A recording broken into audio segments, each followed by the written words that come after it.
Alright guys, so I'm getting excuse me. I'm getting ready to paint the coffin hallway. Oh, damn. Got like sawdust in my throat or something. I'm not gonna paint this yet because it's not complete. Here, this peak doesn't go out. There'll be pieces in here. So I haven't tarped it out. I'll probably do it a different color anyway. But I got this whole area tarped out.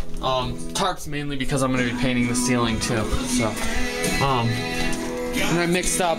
This was pretty still paint, or the parts it's separated. So I mixed it up, and now I'm ready to paint with it. So I'm going to do that now, and I will show you when I'm done.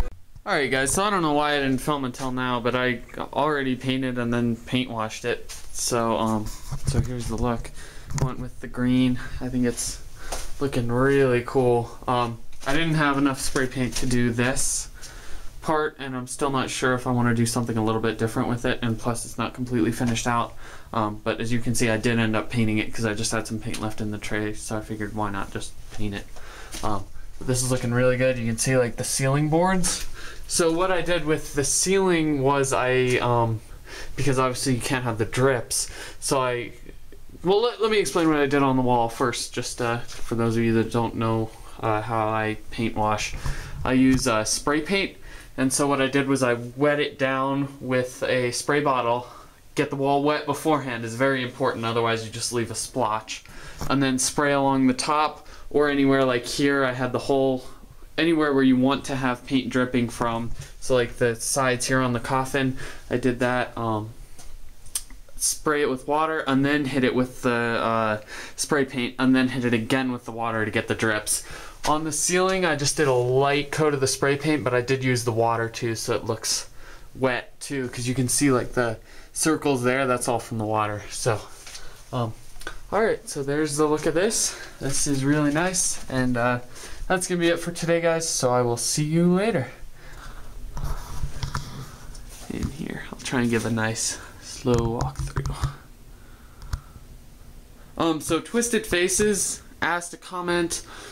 I'm not sure exactly what you were thinking, but to answer your comment specifically, yes, there is a walkthrough coffin here. That's how you exit the scene.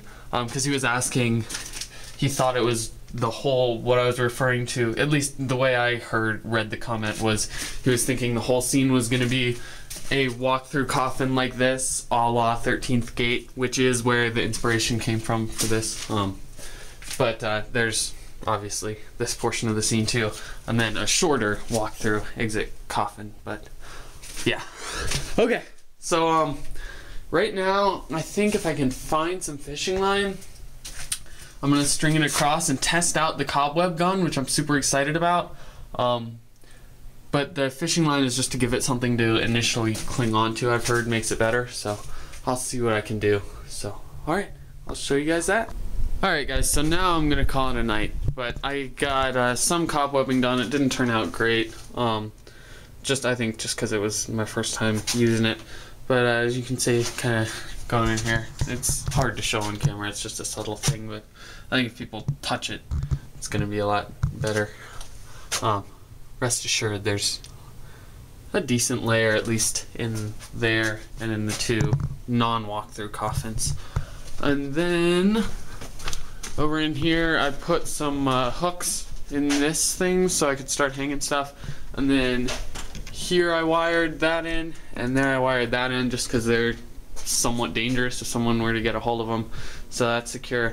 Got a hook in there and that old Chevy shirt hanging. So I also sprawled out a little bit of paint there just to make another splotch on here, which hopefully will build up over time so it looks more used than it does now. That was just leftover paint from the coffin hallway. So, alright, I'm gonna head in. I will see you guys later. Bye-bye.